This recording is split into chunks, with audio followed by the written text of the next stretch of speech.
Hi friends, welcome back to Neha's home flavour. ఈరోజు మనం village స్టైల్లో చికెన్ గ్రిల్ని చాలా ఈజీగా మరియు క్రిప్సీగా కట్టెల పొయ్యి మీద ప్రిపేర్ చేసుకోవచ్చు. ఎలానో ఇప్పుడు చూద్దాం.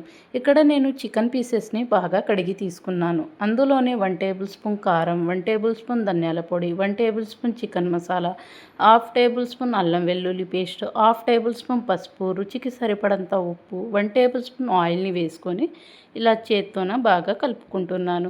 ఇలా చేత్తోన కలుపుకోవడం ద్వారా ఈ మసాలాలన్నీ కూడా చికెన్ పీసెస్కి బాగా పడతాయి. ఇలా కలిపిన తర్వాత పైన ఒక మూత పెట్టేసి 15 మినిట్స్ పాటు మ్యారినేట్ చేసుకోవాలి.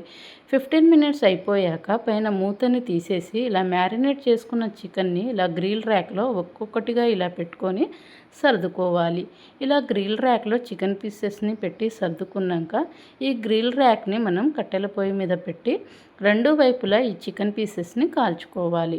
ఇలా రెండు వైపులా కాల్చుకోవడం ద్వారా బయట చాలా క్రిప్సీగా, లోపల జ్యూసీగా ఈ చికెన్ పీసెస్ అనేది గోల్డెన్ కలర్ వచ్చేంత వరకు కాల్చుకోవాలి.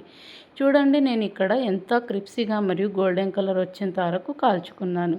ఇలాంటి మరిన్ని వీడియోస్ కోసం మన ఛానల్ని సబ్స్క్రైబ్ చేసుకోండి.